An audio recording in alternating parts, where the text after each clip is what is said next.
আপনি হতাশ হবেন না ভাই। আপনার জন্য আল্লাহ যেটা মঙ্গল করেছেন সেটা অবশ্যই আপনার কাছে হয়তো প্রথম খারাপ হতে পারে। আল্লাহ রাব্বুল আলামিন কোরআনে বলেছেন, ওয়াসা আন তাকরাহু শাইআন ওয়া হুয়া খায়রুল লাকুম। এমন কিছু কাজ আছে যেটাকে তুমি অমঙ্গল মনে করো, অথচ সেখানে তোমার জন্য কল্যাণ লুকিয়ে আছে।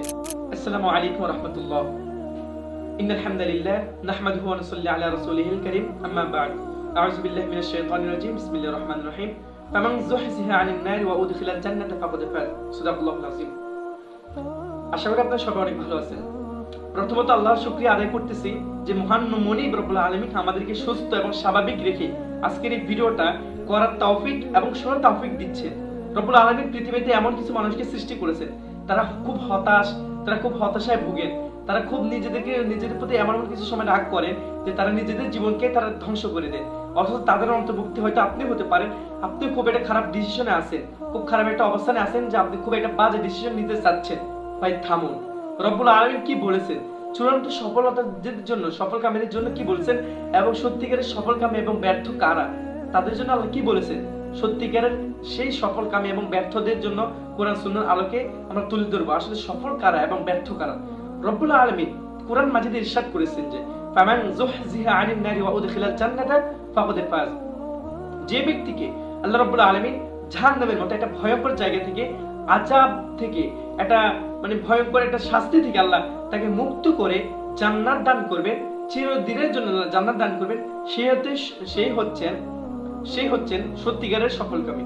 আসলে আমরা এটাকে সত্যিকারের সফলতা মনে করে না থাকার কারণে হতাশায় ভুগতেছি।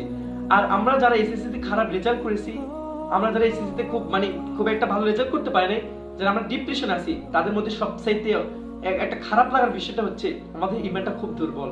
আমরা যদি আল্লাহর প্রতি বিশ্বাস রাখতাম এবং যদি ওনার সেই অনুযায়ী নবী সুন্নাহ এবং কোরআনের অনুযায়ী যদি জীবনকে গড়তাম, তাহলে হতাশা নামক শব্দটা আমাদের সাথে কখনোই মিলতো না। কখনোই হতাশা নামক শব্দটি আমাদের ধারে কাছে আসতে পারতো না।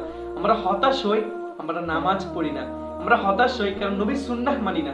আমরা হতাশ হই কারণ আমরা কোরআনকে পড়ি না, তিলাওয়াত করি না, কোরআন অর্থ পড়ি না, কোরআন অধ্যয়ন করি না, যার কারণে আমাদের ভিতরে হতাশা অনেক বেশি রয়েছে। আপনি আজ আপনার এইচএসসি পরীক্ষা যারা উত্তীর্ণ হয়েছে, খুব ভালো একটা রেজাল্ট করেছেন, তারা খুব একটা খুশি হচ্ছেন, খুব লাফাচ্ছেন। তাদের মা বাবা খুব একটা অঙ্গভঙ্গি দেখিয়ে খুব একটা নাচানাচি করতেছেন। নিউজ মিডিয়াগুলোর সামনে তো আসে তাদের মা বাবা কি খুশি, তার ছেলে জিপিএ 5 পেয়েছে, তার মেয়ে জিপিএ 5 পেয়েছে। অথচ এই ছেলেগুলোর মধ্যে অনেক হাজার হাজার ছেলে রয়েছে যারা অশ্লীলতায় যুক্ত, যারা ফ্রি মিক্সে আড্ডায় যুক্ত, যারা অনেক খারাপ কাজে লিপ্ত। তাদের মা বাবা কখনো এগুলো নিয়ে কখনো কি ভেবেও দেখে নাই, কখনো তারা এটা নিয়ে স্টেপ গ্রহণ করে নাই, যার কারণে তারা দায়ুসকে আল্লাহ কি করবেন না, জান্নাত দান করবেন না, তাদের জন্য জাহান্নাম আল্লাহ নির্দিষ্ট করে রেখেছেন। আপনি হতাশ হবেন না ভাই। আপনার জন্য আল্লাহ যেটা মঙ্গল করেছেন সেটা অবশ্যই আপনার কাছে হয়তো প্রথম খারাপ হতে পারে। আল্লাহ রাব্বুল আলামিন কোরআনে বলেছেন, ওয়াসা আন তাকরাহু শাইআন ওয়া হুয়া খায়রুল লাকুম।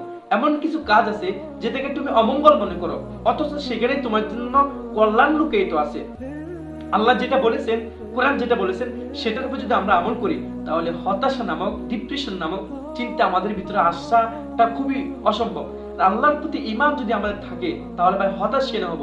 আসুন 5 ওয়াক্ত নামাজ পড়ুন, নবীর সুন্নাহ মতো জীবন গড়ুন, তাহলে হয়তো আমাদের জীবন থেকে অনেক হতাশা কেটে যাবে। আর ভাই জীবন তো এটা পরীক্ষা, চূড়ান্ত পরীক্ষার রেজাল্ট কি আমাদের ময়দানে আমলনামায় দেওয়া হবে। যখন আপনাকে বলা হবে যে ইকরা কিতাবাকা কাফা বিনাফসিকা আল-ইয়াওমা আলাইকা হাসিবা, পড়ো তোমার এই আমলনামাটা, আজকে তোমার আমলনামা পড়ার জন্য তুমি নিজে যথেষ্ট। আপনি দুনিয়ার রেজাল্ট নিয়ে খুব হতাশ, অথচ সেই দিন আপনার আমলনামাকে আপনার হাতে দেওয়া হবে। যারা বদকার, যারা বেনামাজি, যারা সঠিক পথে চলে নাই, তাদের আমলনামা খুব সহজে দেওয়া হবে না। খুব ভয়ঙ্কর ভাবে হাতকে ঘুরিয়ে পেঁচিয়ে বুক ছিদ্র করে তাদেরকে এমন ভাবে আমলনামা দেওয়া হবে এবং ঘাটটাকে ঘুরিয়ে এমন ভাবে আমলনামা দেওয়া হবে, তার খুব কষ্ট হবে। সত্যিকারের আমলনামা এবং রেজাল্ট সেই দিন আপনি পাবেন। আর আপনি সেদিন যদি পাশ করে যান, তাহলে এর চেয়ে আর সফলতা আর কি হতে পারে? আল্লাহ নিজেই তো বলেছেন যে ফামান যুহজিহা আনিন নার ওয়া উদখিলাল জান্নাতা ফাকাদ ফাজ। সেদিন আপনার জন্য চূড়ান্ত সফলতা, যেদিন আল্লাহ আপনাকে জাহান্নাম থেকে মুক্ত করে জান্নাত দান করবেন। তাই আসুন সঠিক পথে জীবন গড়ুন, তুমি সুন্নাহ মতো জীবন গড়ুন, এবং কি দুনিয়ার সমস্ত অশ্লীলতা থেকে বিরত থাকুন। এই ফিতনার জামানায় আপনি যদি সঠিকভাবে চলতে পারেন এবং সুন্দরভাবে চলতে পারেন, নবী সুন্নাহ এবং কোরআন অনুযায়ী চলতে পারেন, তাহলে আপনি সফল হতে পারবেন এবং কিয়ামতে অবশ্যই আপনার জন্য ভালো কিছু অপেক্ষা করতেছে। কিন্তু হতাশ হবেন না। আল্লাহ, যার সাথে আল্লাহ আছে তার জন্য কোনো হতাশা তার ভিতরে ক্রাশ করবে না। ইনশাআল্লাহ ভবিষ্যতে চেষ্টা করে যান, খুব ভালো একটা কিছু হবে। আর আমল আখলাক করবেন, দোয়া দরুদ পড়বেন, সবসময় নামাজে লিপ্ত থাকবেন, সবসময় কোরআন তিলাওয়াত করবেন, কোরআন অধ্যয়ন করবেন, নবীন সুন্নাহগুলোকে চর্চা করবেন, তাহলে অবশ্যই ভালো কিছু আপনার সাথে হবে ইনশাআল্লাহ। ভালো থাকবেন সবাই। আর আপনার এসএসসি পরীক্ষার্থী যারা যারা ফেল করেছেন তাদেরকে আপনার সাহস দিবেন, উচ্ছ্বাস দিবেন যে শুন ভাই, দুনিয়ায় ছোট একটা সফর, এই সফরে হতাশ হওয়ার কোনো কারণ নেই। হতাশ না হয়ে ভেঙে পড়িস না তোরা। ভেঙে পড়লে তো সমস্যা। গর্জে উঠ, ঘুরে দাঁড়া। ঘুরে দাঁড়ানোর যে ব্যক্তিটা ঘুরে দাঁড়াতে জানে সে ইতিহাস সৃষ্টি করে। যে ব্যক্তি ঘুরে দাঁড়াতে জানে সেই ব্যক্তি ইতিহাস সৃষ্টি করে। যারা এসএসসিতে একসময় খারাপ রেজাল্ট করেছে তারাই ওয়ার্ল্ডের সবচেয়ে ভালো রেজাল্ট করেছে। ওয়ার্ল্ডের সবচেয়ে ভয়ঙ্কর জায়গাগুলোতে তারা চলে গিয়েছে। তাই একটা রেজাল্টে, একটা জায়গায়, একটা সফলতায় তোর একটা ফেল করাই তোর জীবনের শেষ না। অনেক কিছু করার বাকি আছে ভাই। শোনেন ভাই, রেজাল্ট খারাপ হয়েছে তাতে কি হয়েছে? একবার না পারিলে দেখো শতবার।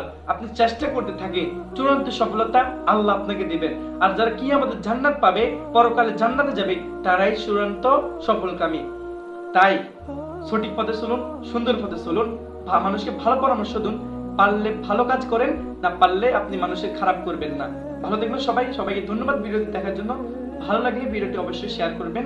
আসসালামু আলাইকুম ওয়া রাহমাতুল্লাহ।